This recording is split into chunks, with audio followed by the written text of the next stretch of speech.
আল্লাহ বলেন ক্ষুদ্র ক্ষুদ্র জিনিসে তোমরা নিজেদের ভিতরে মতানৈক্য করবে না, ফাতাফশালু, সাহস হারিয়ে ফেলবে, ওয়াতাযহাবা রিহুকুম, তোমরা দুর্বল হয়ে পড়বে। তোমরা দুর্বল হয়ে পড়বে কখন? ঝামেলায় জড়িয়ে যাবে। যখন তোমার গোল টুপি আমার লম্বা টুপি, তোমার গোল জামা আমার চিরা জামা, তুমি এ পন্থী আমি সে পন্থী, তুমি অমুক দল আমি সে দল। আল্লাহ বলেন ক্ষুদ্র ক্ষুদ্র জিনিস নিয়ে নিজেদের ভিতরে বিবাদ করো না। ওয়ালা তানাজাউ, তোমরা যদি এগুলো করো সাহস হারিয়ে ফেলবে, দুর্বল হয়ে যাবে। আর দুর্বল যখন হবে সহজেই তোমরা পরাজিত হবে। কার কথা? এই জোরে বলেন। আজ তাহলে আমরা পরাজিত হচ্ছি কেন? সাহস হারিয়ে গেছে, দুর্বল হয়ে গেছে। কারণ আমরা এত দল, ভারতবর্ষের জমিনে শুধু 407টা দল। কয়টা দল? কাদের? জোরে বলেন। কাদের? মুসলমানদের। এই 407টা দলকেই যদি বলেন জান্নাতি কারা, সবাই বলবে, সবাই বলবে আমরা, সবাই বলবে জান্নাতি দল আমরা। আর মায়ার নবী বলেন জান্নাতি দল একটা হবে, অন্যগুলো হবে, জোরে বলো হবে না। তাহলে আল্লাহ নিষেধ করলেন নিজেদের ভিতরে ইখতিলাফ করো না। কে জোরে আমিন, কে আস্তে আমিন, কে এখানে হাত, কে এখানে হাত, এই করে করেই তো আমরা সবাই জাতি কুপোকাত। একে অন্যের বিরুদ্ধে গালাগালি, অন্যরা অন্যের বিরুদ্ধে গালাগালি, নিজেদের ভিতরেই মাসলাকি দ্বন্দ্ব, নিজেদের ভিতরেই আমরা ওকে কাফের বলি, ও কাফের, ও বেঈমান। এ বলার অধিকার আমাদের কারোর নেই। এই লড়াই যতক্ষণ পর্যন্ত বন্ধ না করতে পারবো, এ লড়াই আমাদের ভিতরে যতদিন বন্ধ না হবে, এর সব কিছুর মাঝখানে হলো একটাই জিনিস, আলা ওয়া ইন্না ফিল জাসাদি মুদগা ইযা সালুহাত সালুহাল জাসাদু কুল্লু ওয়া ইযা ফাসাদাত ফাসাদাল জাসাদু কুল্লু আলা ওয়া হিয়াল কলব। মায়ার নবী মদিনাওয়ালা বলেন শুনে রেখে দাও, এই মনটা যার ভালো হবে, এই জায়গাটার উপরই সব নির্ভর করে। ওই জন্য নবী ভিন্ন জায়গায় বলেন মান তাওয়াযা লিল্লাহি রাফাহুল্লাহ, যে ব্যক্তি আল্লাহর জন্য নত হয় আল্লাহ তার মর্যাদা সম্মান বাড়িয়ে দেন। আজ দলের কাছে যদি বলো দল ভুলে যাও, মত ভুলে যাও, পথ ভুলে যাও, এসো আল্লাহর জন্য এক প্ল্যাটফর্মে দাঁড়াও, এক জায়গায় দাঁড়াও। আল্লাহ যে কথা কোরআনুল কারীম সূরা মুজাদালার ভিতরে 28 নম্বর পারা 3 নম্বর সাফার ভিতরে আল্লাহ বলেন ইস্তাহওয়াযা আলাইহিমুশ শাইতান ফাআনসাহুম যিকরাল্লাহ উলাইকা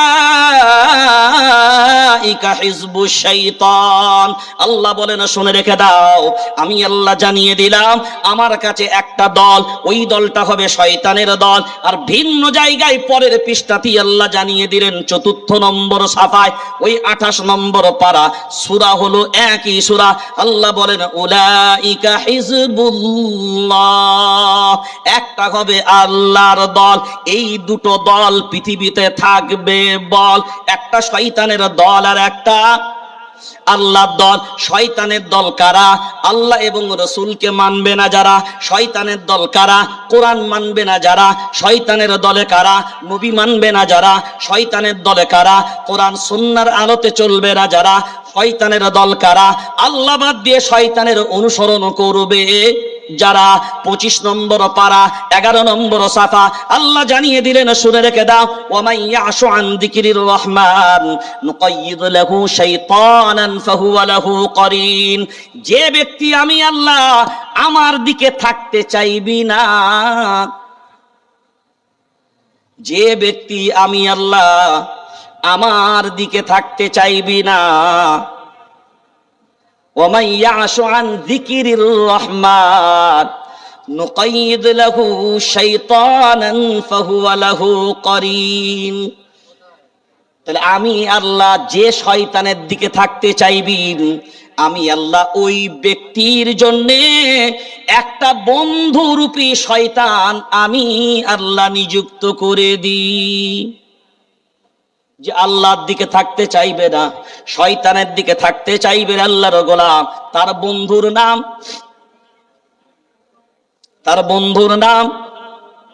শয়তান। তার বন্ধুর নাম জোরে বলেন, তার বন্ধুর নাম শয়তান। তার বন্ধুর নাম শয়তান। আর আল্লাহ বলেন শয়তানের বন্ধু তারা, আমি আল্লাহ আমাকে ভুলে গেছে যারা, আর আমার বন্ধু তারা। আল্লাহু ওয়ালিয়ুল্লাযীনা আমানু ইউখরিজুহুম মিনাজ যুলুমাতি ইলান নূর।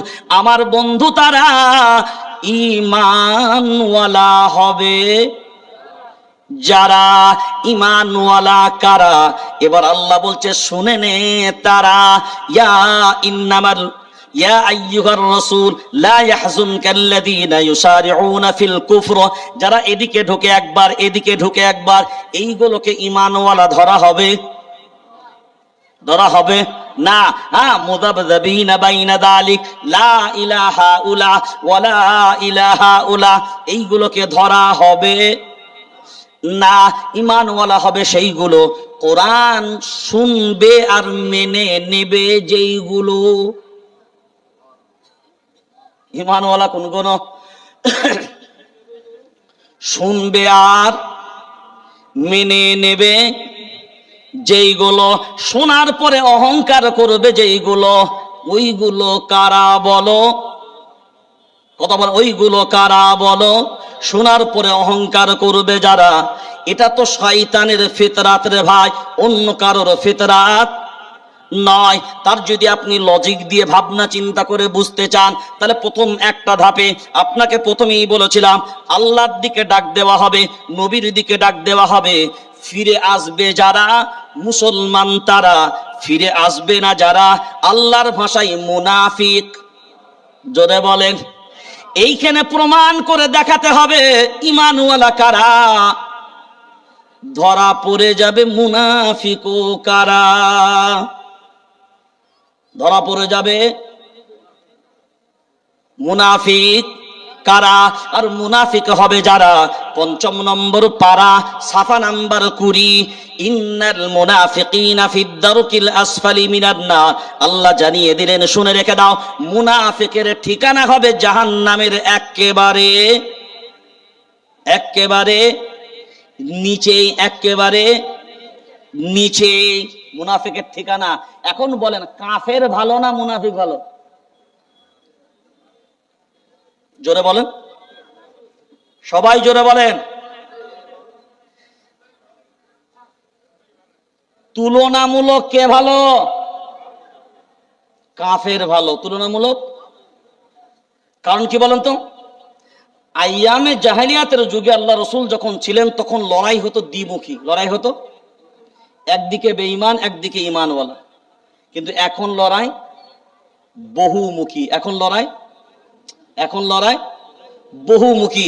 কারণ একদিকে বেঈমান তো শুধু নয়, আর মুনাফিক যেটা হয় ওটা আমাদের ভিতর থেকে হবে না বাইরে থেকে? জোরে বলেন। আর মুনাফিক যেগুলো ভিতর থেকে হবে ওইগুলোকে চিনতে পারা মুশকিল। আর যার কারণে আমরা পদে পদে পরাজিত, কারণ ঈমানওয়ালার থেকে মুনাফিক বেশি ঢুকে আছে। বলো,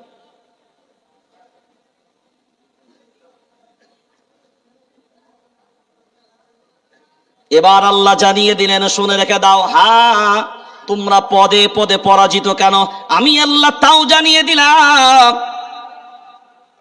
৯০,০০০ সেনাবাহিনী আফগানিস্তানকে যদি আমি আল্লাহ সাহায্য করতে পারি, ফিলিস্তিনের মাঠে ৭০,০০০ হামাস বাহিনীকে যদি আমি আল্লাহ এখনো মোকাবেলায় টিকিয়ে রাখতে পারি, ভারতবর্ষের জমিনে ৪০ কোটি মুসলমান জনসংখ্যা, তারপরেও ঘাবড়াবি কেন?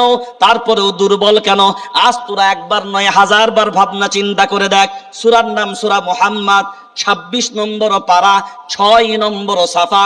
আল্লাহ বলেন, শুনে একবার নে।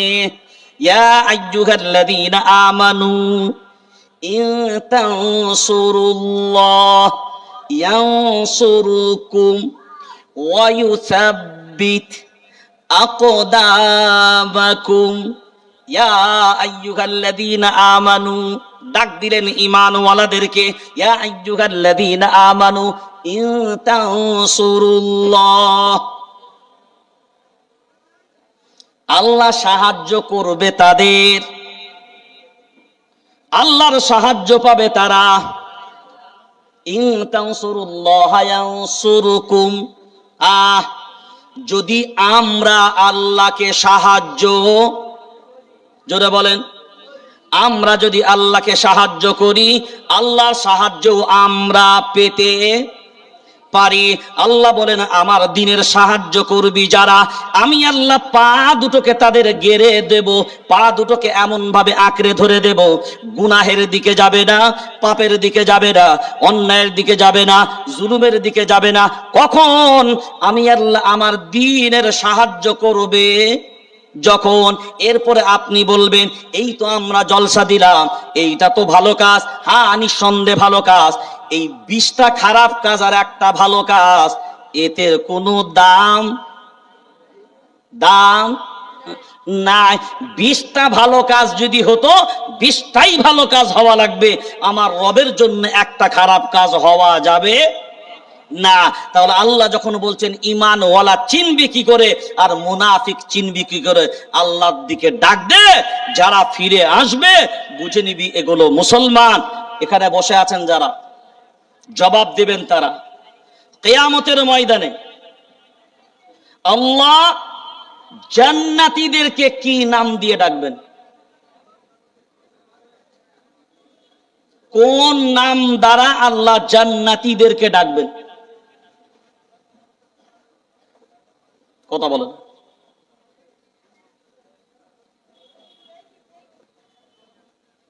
কোন মৌলবী কোনদিন বলে নাই,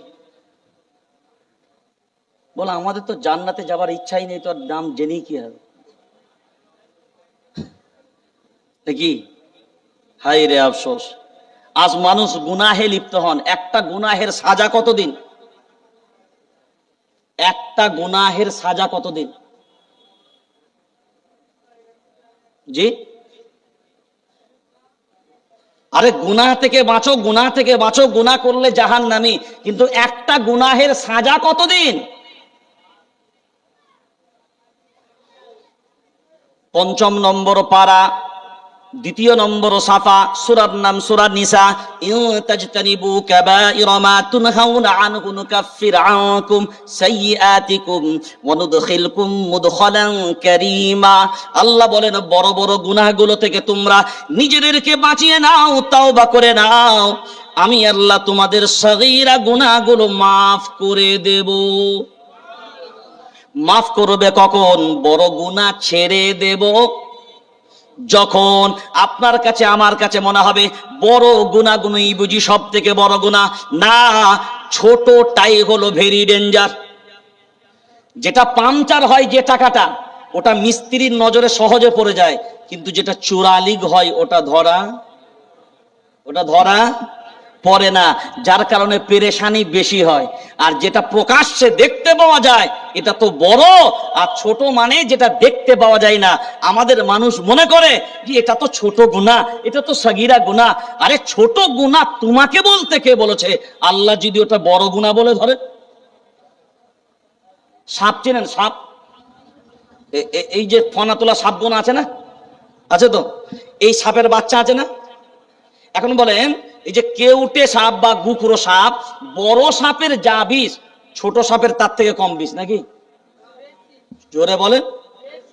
এখন বলেন বড় সাপ থেকে বাঁচা সহজ না ছোট সাপ থেকে বাঁচা সহজ? সবাই বলেন। বড় সাপ থেকে বাঁচা সহজ, ছোট সাপ থেকে বাঁচা কঠিন। দেখেন বিষ দুইজনের ভিতরে আছে। আপনি মসজিদে আপনার বাড়িতে জুতো খুলেছেন, বুট জুতো, শীতের সময় বুট পরেন, জুতো খুলে আপনি রাত্রে ঘুমিয়ে গেলেন, ফজরের নামাজ পড়তে উঠবেন বলে উঠেছেন, উঠে গিয়ে বিসমিল্লাহ বলে শুরু করেছেন বুটের ভিতরে। এখন বলেন ছোট্ট সাপের বাচ্চা বুটের ভিতরে ঢুকে থাকতে পারে? সম্ভব? তাহলে ও যদি ভিতরে ঢুকে থাকে আপনার নজর এড়িয়ে ঢুকেছিল না, তাহলে সহজে আপনাকে দংশন করবে। এখন বড় সাপ যদি হয় ওর প্যাসেজ লাগবে, ওর আওয়াজ বড় হবে, এর থেকে বাঁচা সহজ, কিন্তু ছোট বিষধর সাপ থেকে বাঁচা। এখন বিষ দুইজনের ভিতরে আছে, জাতির ভাবা দরকার বড় গুনাহ থেকে বাঁচার থেকে আগে বাঁচা দরকার। চোর চুরি করা শেখে, আগেই বড় চুরি করে না, কি চুরি করে জোরে বলেন? ছোট ছোট চুরি করে, ছোট ছোট চুরি করে হাতটাকে পাকিয়ে নেয়, সাহসটাকে বাড়িয়ে নেয়, তারপরে বড়তে হাত দেয়। মানুষ বড় গুনাহ করার তখনই সম্ভব হয় যখন ছোট গুনাহগুলো তার কাছে কিছু মনে না হয়।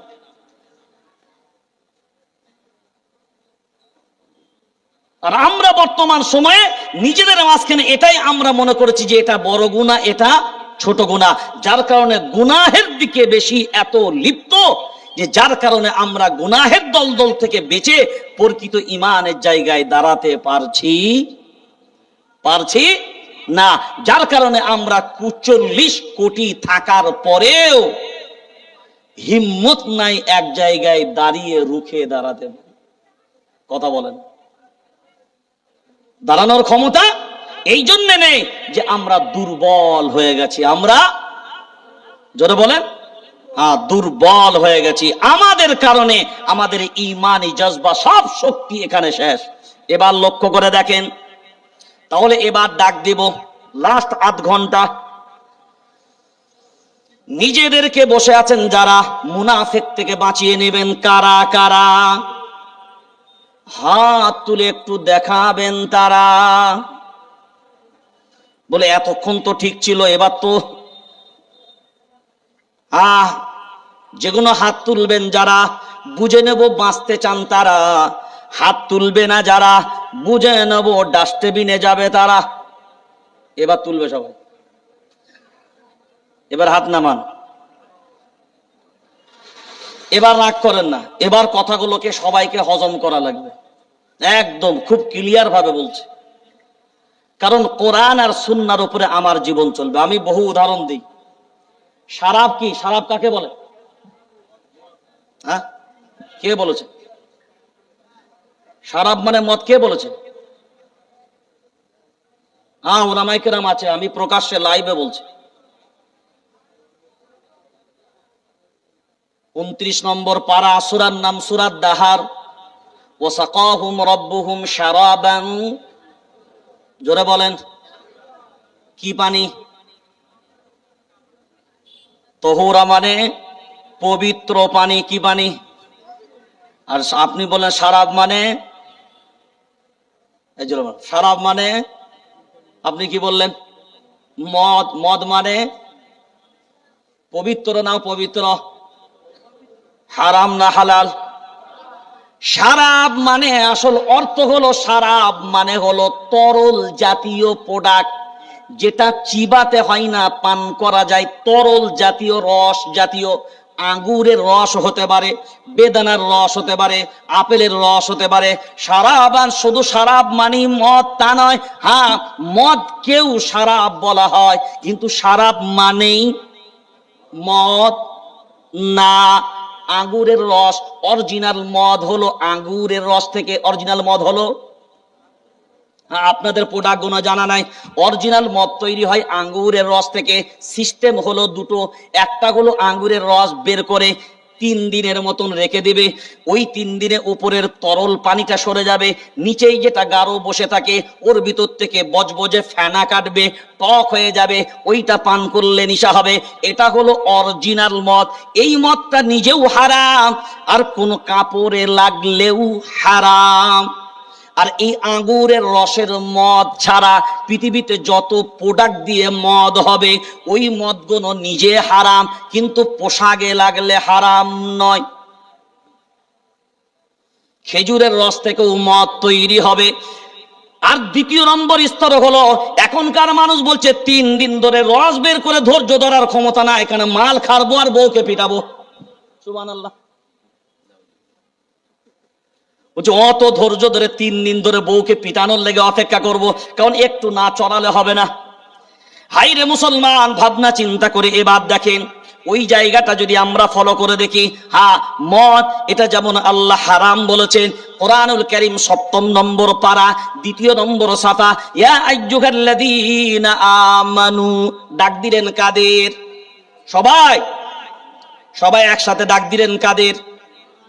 জোরে, ঈমানওয়ালাদের। সবাই বলেন ঈমানওয়ালাদের। সারা দেবে কারা? ঈমানওয়ালারা। সারা দিবে কারা?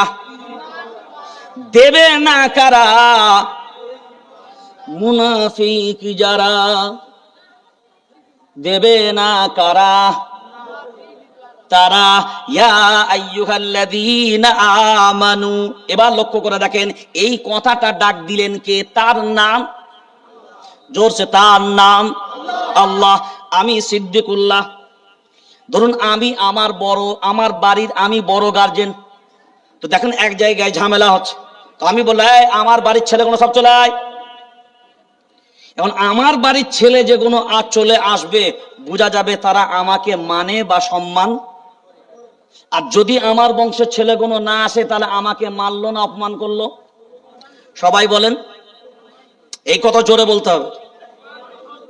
সবাই একসাথে বলছেন? আপনাদের বিবেক তাই বলছে তাকে অপমান করা হবে। এমনি যদি আপনাদেরও বাড়ির কোনো মুরব্বী কথা বলে, যদি ডাক দেয়, যদি সাড়া না দেয়, তাহলে আপনাদেরও বাড়ির মুরব্বীকে অপমান করা হবে।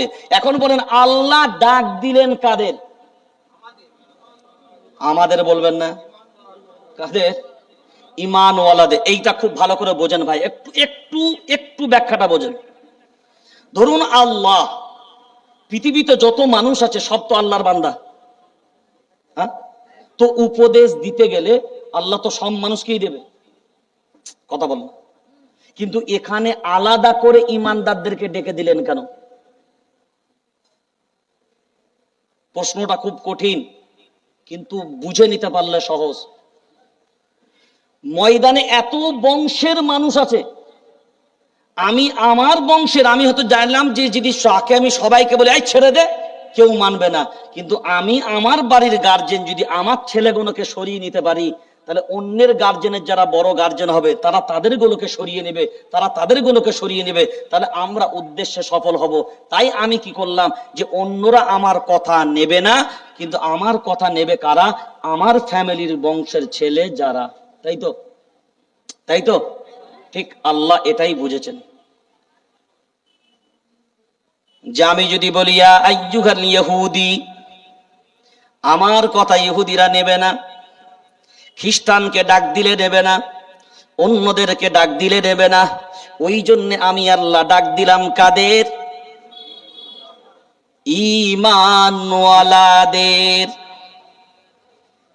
কারণ এই জন্যই ডাক দিলাম, ঈমানওয়ালা তারা, আমি আল্লাহ আমার বন্ধু হবে যারা। এরপরে আমি ডাক দিলাম ঈমানওয়ালাদের। এখন ডাক দিলেন আল্লাহ, সারা দিবেন ঈমানওয়ালারা, সারা দেবে না যারা। বুঝে নিতে হবে মুনাফিক তারা। এবার ডাক দিতে না দেয়, আল্লাহকে অপমান করা হবে। কারণ ডাকটা কার? আমি আপনাদের মাঝখানে কাউকে বললাম এই আব্দুল্লাহ ওঠো তো, যদি উঠে পড়ে আমাকে সম্মান করলো, আমাকে মর্যাদা দিল, আর যদি না উঠে আমাকে অসম্মান করলো, আমাকে অপমান করলো। তো আল্লাহ যখন ঈমানওয়ালাদের আওয়াজ দিলেন, যদি সারা দিই ডাকে, তাহলে আল্লাহকে সম্মান করা হবে। আর যদি ডাকে সারা না দিই, সবাই বলেন কাকে অপমান করা হবে? এবার বলেন এখানে শয়তানের বন্ধু কারা? হাত তুলে দেন তারা। আর আল্লাহর দুশমন যারা, হাত তুলেন তারা। তাহলে মাশাআল্লাহ একটাও হাত ওঠেনি। তাহলে সবাই আল্লাহর দুশমন না, আর শয়তানেরও আপন না। এবার আল্লাহ ডাক দেওয়ার পরে খুব মজার, এই কোরআন বুঝতে গেলে ভাই আগাগোড়া বুঝতে হবে। কোরআন বুঝতে গেলে আগাগোড়া বুঝতে হবে, তার তাৎপর্য বুঝতে হবে। তাহলে আল্লাহ ঈমান ওয়ালাদের আলাদা করে যখন ডাক দিলেন, তাহলে বুঝতে হবে নিশ্চয়ই আল্লাহর একটা গুরুত্বপূর্ণ কোনো ভাবনা চিন্তা আছে। এরপর আল্লাহ বললেন ইন্নামাল খামরু ওয়াল মাইসির ওয়াল আনসাব ওয়াল আজলাম, চারটা বললেন। খামরুন, আরবিতে মদকে বলা হয় খামরুন। কি বলে বলেন? খামরুন মানে মদ। কি? খামরুন মানে মদ। মাইসির, মাইসির মানে জুয়া, মাইসির মানে জুয়া। ইন্নামাল খামরু ওয়াল মাইসির ওয়াল আনসাব, তার মানে হলো মূর্তি, দেব দেবীর পূজা পাঠ করা মূর্তি। ওয়াল আজলাম, ভাগ্য নির্ধারণ করা। কি? ভাগ্য নির্ধারণ করা। এর ভিতরে লটারি, এর ভিতরে গণক, এর ভিতরে গণনা, এর ভিতরে হাত দেখানো, এর ভিতরে পা দেখানো, এর ভিতরে রেখা দেখানো, এর ভিতরে হাত চালানো, এর ভিতরে গাইবের কথা বলে দেওয়া, এর ভিতরে ভবিষ্যৎবাণী বলে দেওয়া, সব এর ভিতরে চারটা জিনিস আল্লাহ বললেন। তারপরে বললেন রিজিসুম, রিজিসুম মিন আমালিশ শাইতান। এরপর আল্লাহ বলেন হে ঈমানওয়ালারা, এই যে চারটা কথা বললাম, এই যে চারটা আমল বললাম, এই চারটা আমল ঈমানওয়ালাদের না, এই চারটা আমল হলো মিন আমালিশ শাইতান, এই চারটা আমল হলো শয়তানের। কাজ সবাই তাড়াতাড়ি, এই চারটা আমল হলো শয়তানের। এইটা কেন আল্লাহ বললেন? অর্থাৎ এই চারটা আমল করবে কে? জোরসে, শয়তান হবে। কথা বল, আমি কোরআন বলছি ভাই, আমার কথা বলিনি। মিন আমালিশ শয়তান, এই চারটা আমল কার? শয়তানের। চারটা আমল কার? শয়তানের। শয়তানের চারটা আমল করবে যারা, হবে তারা। তাহলে মদ পান করে যারা, তারা কারা? জুয়া খেলছেন যারা, মোবাইলেতে জুয়া, পিট্টু খেলাই জুয়া, লুডু খেলাই জুয়া, তাস খেলাই জুয়া, ক্যারাম বোর্ডে জুয়া। আহা, এখন তো আবার মুচুল্লি, নামাজি মুচুল্লিরা এরা আবার ক্যারাম বোর্ডে মাহির। এরা নাকি বলে এটা জায়েজ খেলা। টুপি পরে দাড়ি রেখে লম্বা জামাই, যা অ্যাঙ্গেলে মারছে টান না, ও কোনে মারছে, এখানে গুটি পড়ছে। আল্লাহর ফেরেশতা বলছে কবর একবার ঢোক, তারপরে অ্যাঙ্গেল দেখবি কাকে অ্যাঙ্গেল বলে।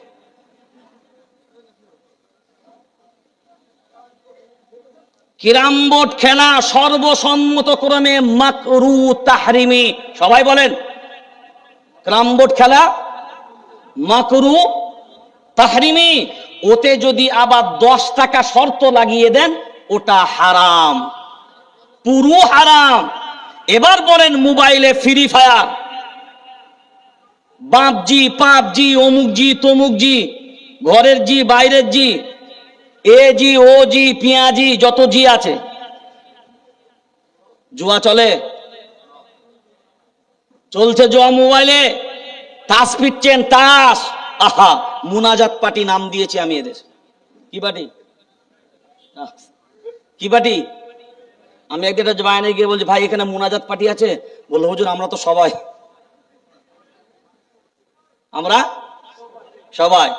সবাই মানে সবাই মুনাজাত করে? বলে হ্যাঁ হুজুর, দুয়া মানে ই মাথা ও মাথা ছাড়ি না, কোন মাথায় যায়। তাহলে ভাই মুনাজাত পার্টি কাকে বলে জানেন? বলে হুজুর যারা দোয়া করে তারা তো। ধুর পাগলা, মুনাজাত পার্টি হলো তাসওয়ালারা।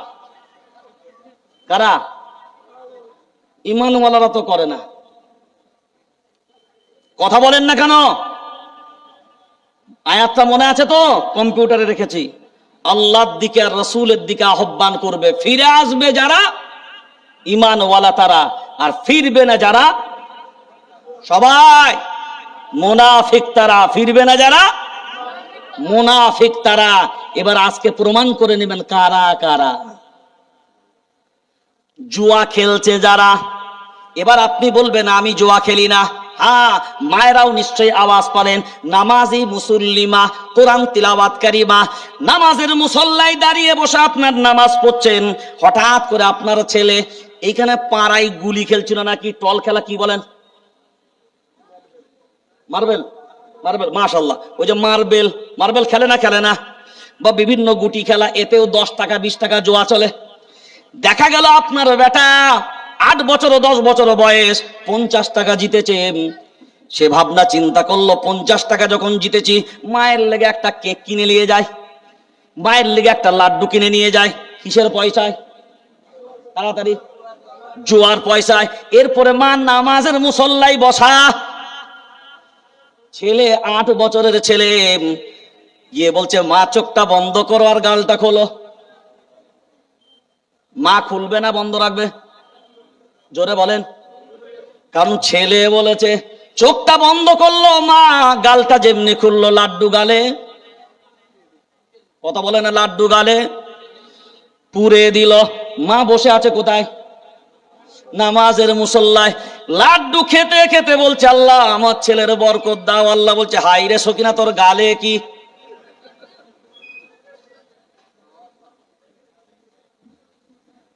এটা কোনোদিন মূল্যায়ন করেছেন? আপনি মনে করলেন আমি তো আমার ছেলের আদরের লাড্ডু খেলাম, খেলেন কি? ধরছে হারাম খেতে খেতে দোয়া চাচ্ছেন আল্লাহ আমার ছেলের বরকত দাও। আল্লাহ বলছে হ্যাঁ তোর ছেলে যে কি বরকত দেবো হাসিনা সে বুঝতেই পারছি। নামাজের মুসল্লায় বসে হারাম খাচ্ছেন। এখন বলেন ওই লাড্ডু খাওয়া আর নামাজের মুসল্লায় মদ পান করা আলাদা না এক? কারণ আল্লাহ 4টা আমল যে জায়গায় বলেছেন, মদের পরে পরেই জুয়া বলেছে। এবার যে কোটা আমাদের বর্তমান সমাজে অধিকাংশ মোবাইলের যুবকগণ সব এই 16, 17 বছর, 18 বছর, 20 বছরের যুবকগুলো সব মোবাইলে জুয়া খেলে, সব মোবাইলে জুয়া চলে। আর তাস, এই তাস আপনাদের এদিকে আছে তাস খেলা? ইন্না লিল্লাহ। আমি একদম বাস্তবে এই মাইক্রোফোনে বলছি, যদি সে শুনতে পায় তো খবর খারাপ আছে, হয়তো বুঝতে পারবে না নাম না নিলে। একদিন হঠাৎ করে রাত্রে আমার রুমে এই একদিন এসে 2-4 জন এসে হাউমাউ করে কাঁদতে কাঁদতে, একটা পরিবার, মা আর মেয়ে, বেটা জুয়া তাস জুয়া খেলতে খেলতে খেলতে খেলতে কত বড় শয়তান হলে কাজ করতে পারে, নিজের বিবিকে নিজের মেয়েকে পর্যন্ত তাসের জুয়ায় লাগিয়ে দিয়েছে। এরপর বিচার দেখেছে যে জুয়ায় জিতেছে বিবিকে আর মেয়েকে, সে এসে বলছে যেহেতু লিখনি ভাবে আমি জিতেছি, ওর বউকে আর মেয়েকে আমার হাতে তুলে দিতে হবে। বিচার করবে কে? সিদ্দিকুল্লাহ। চিন্তা করেছেন কি বিচার দেব? আমি বলেছি জুতো লিয়ায় আর লাঠি লিয়ায়। কারণ এক সময় ছিল আল্লাহ খুব বিচার করিয়েছে। তারপর দেখেছি এই লেফরার কাজে কোনোদিন বসতে আছে? মান সম্মান যেটুকু আছে সেটুকুও যাবে। কত নিম্ন মানের পর্যায়ে মানুষের বিবেক চলে গেলে এই জায়গাটা যেতে পারে। মানে জুয়ার নিশা তাকে এমন জায়গায় পৌঁছে দেয় যে কোনো হালতে তাকে জিততে হবে। সে চাচ্ছে আমার মেয়েকে দিয়ে হলেও। কথা বলেন না কেন? এই নির্লজ্জ, এই যে টাইম, এই যে তাস খেলে সময় কাটাচ্ছেন যারা, কিয়ামতের ময়দানে সময়ের হিসাব দিতে হবে। তাহলে তাস খেলা জুয়া খেলা এ আমল গণকার, যারা জোরসে বলো না, শয়তানের। এই হাত গোনাই যারা, হাতের রেখা দেখাই যারা, আর আমাদের মতন কিছু আবার বেরিয়েছে তদবিরের নাম করে গুণকের মতন কাজ করে গুনিয়ে সব বলে দেয়। তারা বলে বৃহস্পতিবার দিন রাত্রে সব নাম ঠিকানা দিয়ে যাবি, গুনে সব বলে দেবো কোথায় কি আছে। তো আমি বলছি তোর মতন যদি এই রকম উপযুক্ত লোক থাকে যে গুনিয়ে নাম নকশা নিয়ে বলে দিবে কে কোথায় কি হয়েছে কি ঘটেছে, তা তোমার মতন এক একটা লোককে যদি আইবি ডিপার্টমেন্টে থানায় বসিয়ে রাখা যায়, তাহলে অপরাধী ধরতে আর পুলিশের অসুবিধা হবে? কথা বলেন। তুমি থানায় খালি বসে থাকবে টেবিলে, লোক ছুটাতে হবে, এই দেখ তো খুনি কোথায় আছে, কথা বলে না, ও তো এখান থেকে গুনে বলে দেবে তো। এই দেখ তো চোর কোথায় পালাচ্ছে। ভণ্ডামির জায়গা খুঁজে পাওনি? সব মানুষের ভিতরে ধোঁকা, মানুষের ভিতরে ধোঁকা দিয়ে আমরা তাতেই বিশ্বাস করছি। অনেক মানুষ আছে হাতে আংটি পড়েছে, ওরে বাবা এখানে একটা, এখানে একটা, এখানে একটা, এখানে একটা, একটা তো হয় না, দুটো তিনটে চারটা পড়েছে। এত আংটি কিসের রে? না হুজুর শরীর ভালো রাখার জন্য। এটা কত টাকা দাম? 3000 টাকা দাম। কি হবে? বললে এইটা যাকে চাইবো তাকে পাবো। বলে এই আংটিটা কি হবে? বলে এই আংটিটা থাকলে পকেট কোনোদিন খালি যাবে না। তার মানে বলছে ধন খালি বাড়বে, মানে ধন বাড়বে না অন্য কিছু বাড়বে? বল, খালি বলে ধন বাড়বে। তখন মাশাআল্লাহ ঠিক আছে। বলে এইটা জীবনে কোনোদিন কোন রকমের বিপদে পড়বো না। আমরা আল্লাহ যদি বিপদে না পড়ার আংটি যদি বাজারে বেরোয়, কথা বলে না, তাহলে তো সমস্ত গাড়ির ড্রাইভারদের আর প্যাসেঞ্জারদের একটা করে নিয়ে গাড়িতে চলা ভালো। কথা বলেন না কেন? হ্যাঁ, আর তো অ্যাক্সিডেন্টও হবে না, বিপদও, নো টেনশন।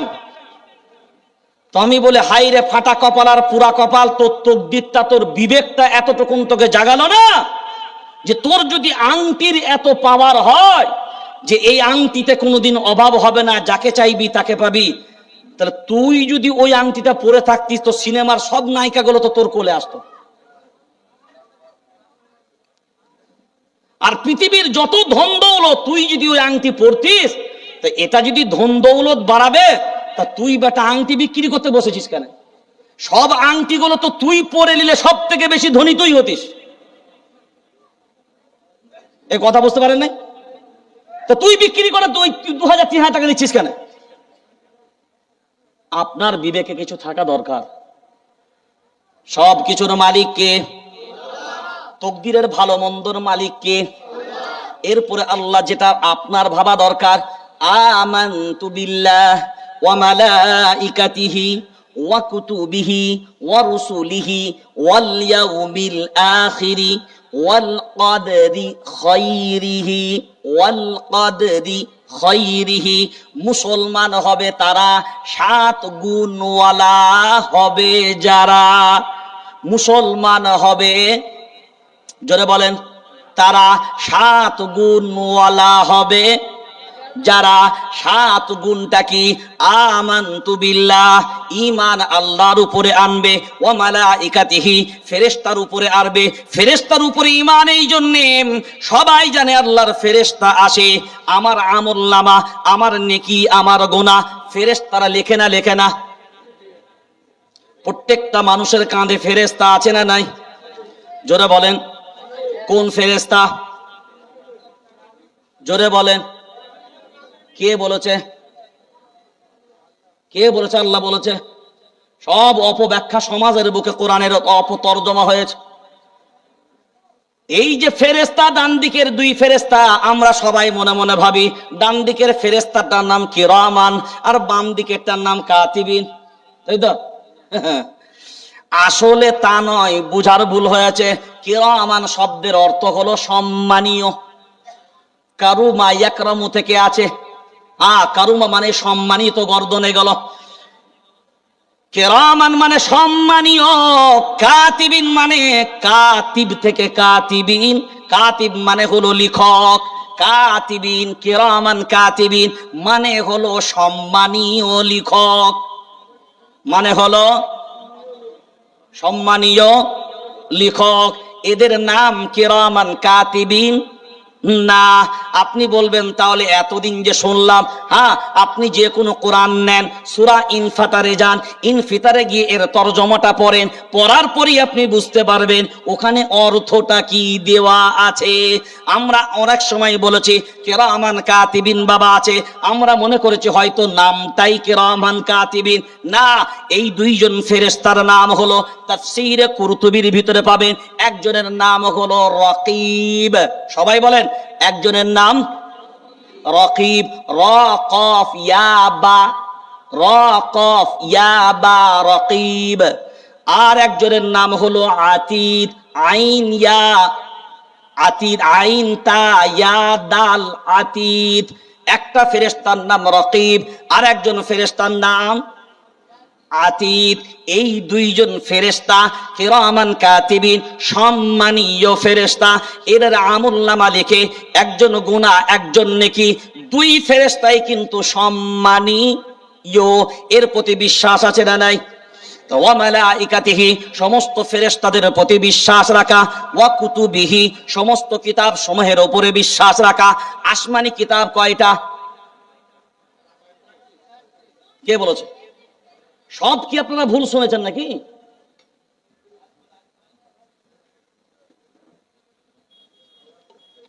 আমার বয়ান তাহলে আপনারা ইন্টারনেটের বয়ান শোনেন না? যদি আমার বয়ান আপনারা রেগুলার কন্টিনিউ শুনতেন, এই প্রশ্নের জবাব আমি বহু বয়ানে দিয়ে দিয়েছি। আসমানি কিতাবের সংখ্যা হলো 104 খানা। কয়খানা? 104 খানা। 104 খানা। 104 খানার ভিতরে 4 খানা বড়, আর 100 খানা কিতাবের নাম হলো সহিফা। সবাই বলেন এই সহিফা, এটা হলো ছোট ছোট কিতাব। 100 খানা। কোরআনুল কারীম এর আয়াত সংখ্যা কত? কোরআনের আয়াত কত? ভুল। 6666টা নয়, 6236। সবাই বলেন 6236। এ সমস্ত সব দলিল আর ডকুমেন্টস আমার কিতাবের ভিতরে পেয়ে যাবেন। 6236 কোরআনের আয়াতের সংখ্যা। পূর্বে যেটা 6666, এই গণনাটা, এই সংখ্যাটা ভুল। সঠিকভাবে এটা এসছে। অন্য আরো দু একটা মত এসছে, কিন্তু অধিকাংশদের মত হলো এটাই সব থেকে ভালো উত্তম গণনা, সেটা হলো 6236। এবার চলেন, তাহলে ফেরেশতাদের প্রতি, সমস্ত কিতাব সমূহের প্রতি বিশ্বাস রাখা কয়টা হলো? ঈমান, ফেরেশতা, কিতাব, ওয়া রুসুলিহি, সমস্ত রসুলগণের উপরে, সমস্ত রসুলগণের উপরে, ওয়াল ইয়াউমিল আখিরি, ওয়াল ইয়াউমিল আখিরি, বিচারের দিনের প্রতি বিশ্বাস, ওয়াল কদরি খায়রিহি, তকদিরের ভালো এবং মন্দ, দুটোই, তকদিরের ভালো এবং মন্দ যা কিছু হয়, জোরে বলেন আল্লাহর তরফ থেকে হয়, এর প্রতি বিশ্বাস রাখা। ওয়াল বাআসি বাদাল মাউত, মরণের পরে আবার পুনরায় জীবিত করা হবে। এই 7টা আমল যার ভিতরে থাকবে আল্লাহর গোলাম, তারাই প্রকৃত মুসলমান। জোরে বলেন মুসলমান হবে। এরপর আপনি বিবেক দিয়ে বলেন, ওই 4টা আমল যদি আপনার ভিতরে থাকে, শয়তান, আপনার শয়তানের আমল ওই 4টা, ওই 4টাই যদি আপনার ভিতরে পাওয়া যায়, তাহলে আপনার ভিতরে আমল কার? সাহাবীওয়ালা আমল নয়, আমল কার? শয়তানওয়ালা আমল। আর প্রথমেই আপনারা ভুলে গেছেন না, মনে আছে? ফাইন আমানু বিমিথলি মা আমানতুম বি, তোমরা যদি ঈমান আনতে চাও, সাহাবীদের ঈমানের সাথে ভিড়িয়ে নাও। দেখো তোমাদের ঈমান সাহাবীদের ঈমানের সাথে ভিড়বে কিনা। মদ যেদিন হারাম হলো, মদিনার মলি গলি মাটিগুলো সব পানির মতন গঙ্গা বইতেছিল। কারণ সাহাবী যখন শুনলেন এটা হারাম, আর কোন সাহাবী, আর কোন মুসলমান, আর কোন ঈমানওয়ালা এটা তোলার সাহসও পায়নি, পান করার সাহস পায়নি। যার যেমন ছিল তেমন অবস্থায় উল্টে দিল। এই মজলিসে বসে আছেন যারা ঈমানওয়ালা দাবি করেছেন, তারা আজকে শোনার পরেও, আজকে এখান থেকে, এই মুহূর্ত থেকে মদ ছেড়ে দেবে যারা, বুঝে নিতে হবে ঈমানওয়ালা তারা। জুয়া ছাড়বে যারা, ঈমানওয়ালা তারা। হারাম ছাড়বে যারা, ঈমানওয়ালা তারা। সুদ ছাড়বে যারা, হারাম, ঈমানওয়ালা তারা।